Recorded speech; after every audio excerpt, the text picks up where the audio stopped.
Welcome everyone to my channel.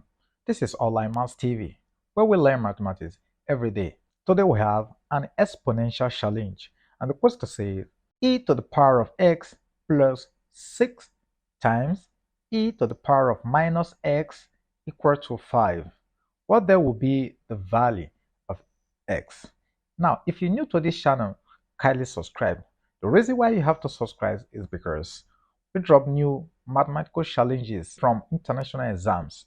Okay, in other words, to get the new ideas in solving mathematical challenges, and that will help you. All right, without much waste of time, let's put down our solution. So put here solution.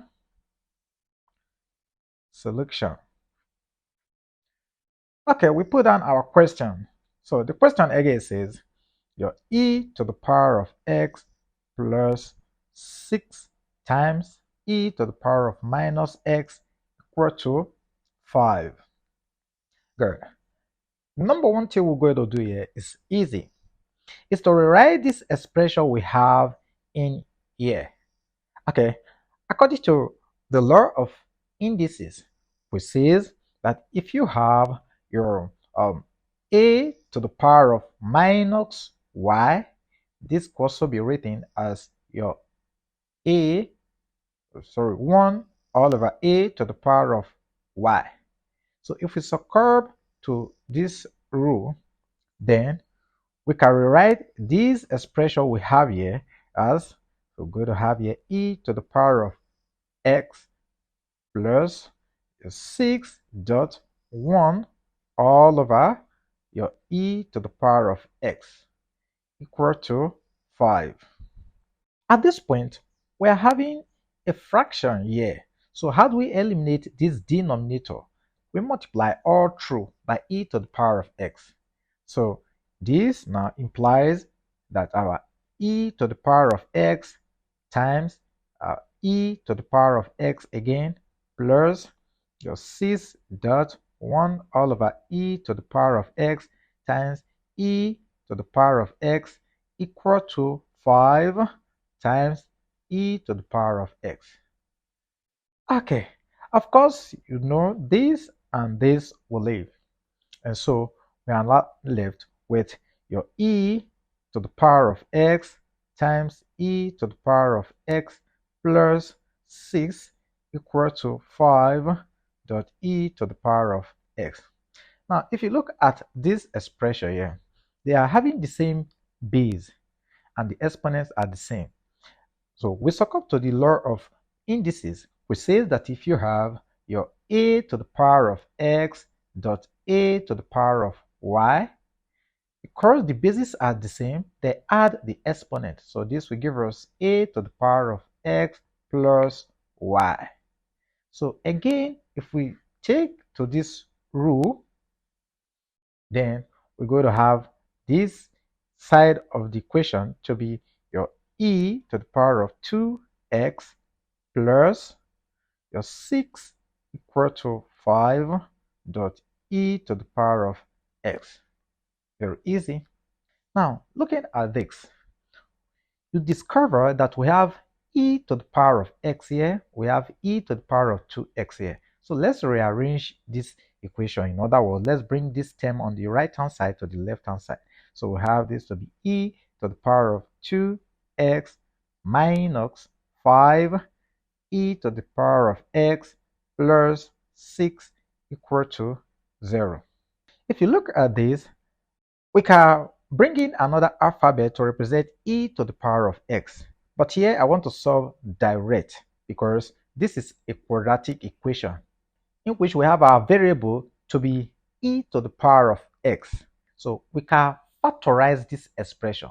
So if we go by factorization method, we can rewrite this 5e to the power of x as your e to the power of 2x minus 2e to the power of x minus 3e to the power of x, there plus 6 equal to 0. These have not changed the system. Why? Because minus 2e to the power of x minus 3e to the power of x will give us minus 5e to the power of x. At this point, we can now group this and group this. So let's factor out terms that are common to each bracket. So here we have e to the power of s is common here. So here when I have here e to the power of x bracket, if we use our e to the power of x to divide this e to the power of 2x, we are left with e to the power of x minus e to the power of s dividing 2e to the power of s, we're left with 2. Close bracket. Then on this other side, 3 is common. So we bring out 3. If we use 3 to divide this, we're left with e to the power of x. This minus multiply plus sign will give us minus. So 3 into 6 will give us 2. Close bracket, or equal to 0. Now, if you take a look at this, you discover that the terms that are in the bracket are the same. So we take these that are outside and one of the ones that are inside. So if we go by that, this now implies that your e to the power of x minus 2, close bracket, then this outside have here e to the power of x minus 3 equal to 0. Recall the law which says that if you have a dot b equal to 0, this simply means a is equal to 0 or b equal to 0. So if we succumb to this law, again, we can rewrite this as e to the power of x minus 2 equal to 0, or your e to the power of x minus 3 equal to 0. So the law we just applied is called the zero product rule. Okay, now we go again. We're now having two cases here now. So let's take case number 1. So we have here case 1. Case 1 says that e to the power of x minus 2 equal to 0. So how do we handle this? Send this to this side of the equation. So we're now left with e to the power of x on the left hand side equal to positive 2. We're looking for s. How do we get our x from here?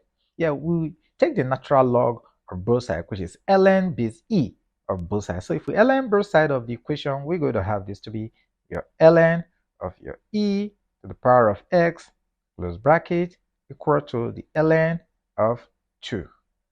Good.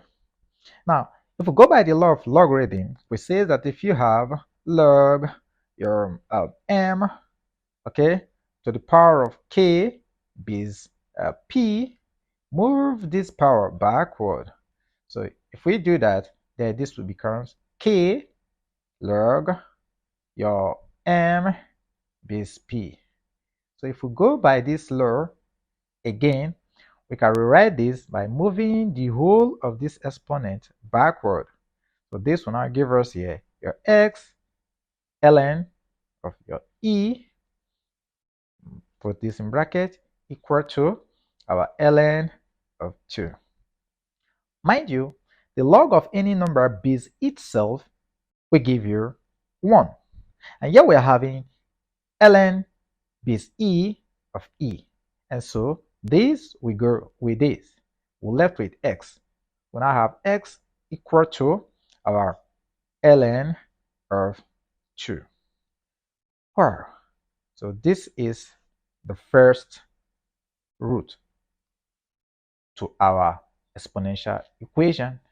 Now let's look at case 2. Again, we ln both sides of the equation. So if we ln both sides, we're going to have our equation to be your ln of e to the power of 3, power of x, please, equal to the ln of 3.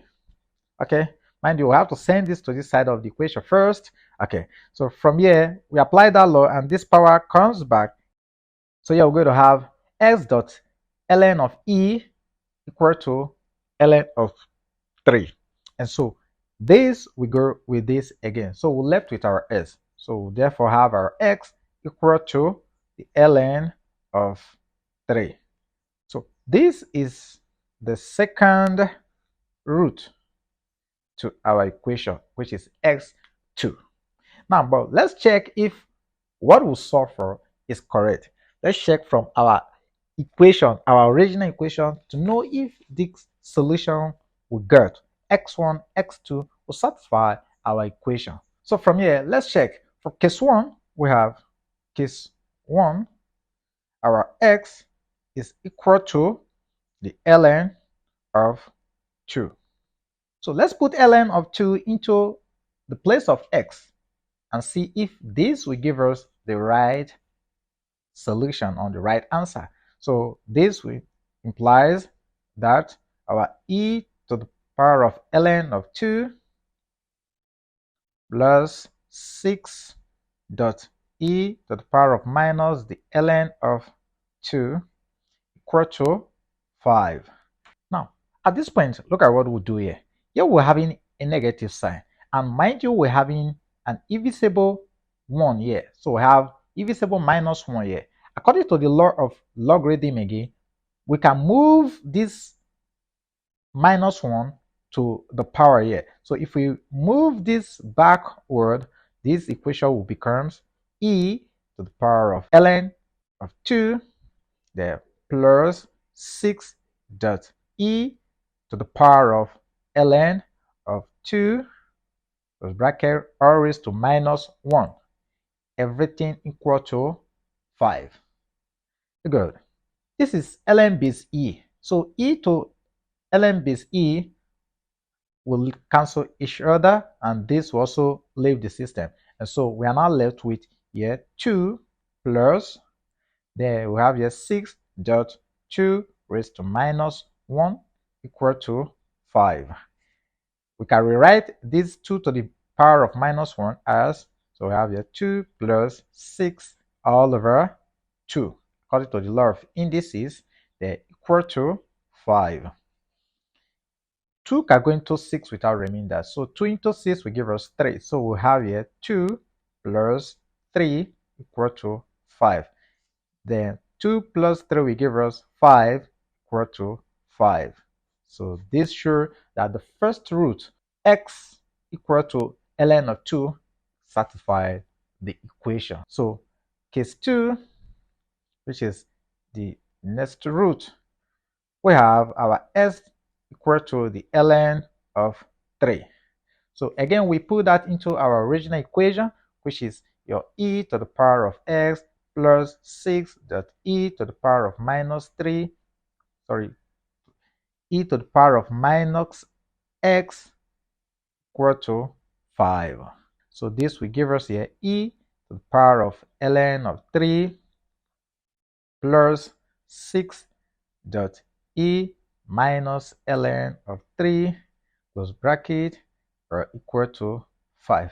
Again, we apply that law of logarithm because here we're having divisible 1. So let's move the whole of this back here. So if we move this back here, we're going to have this to be e to the power of ln of 3 there plus your 6 dot e to the power of ln of 3 r to the power of minus 1 equal to 5. Okay, so from here, e to the power of ln will take care of themselves. This and this will leave. So we have here 3 plus 6 dot your 3 to the power of minus 1 equal to 5. Easy.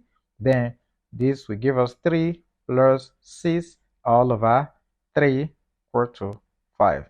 And 3 can go into 6 without remainder. So this will give us 3 plus 2 equal to 5. Therefore, we now have 5 is equal to 5.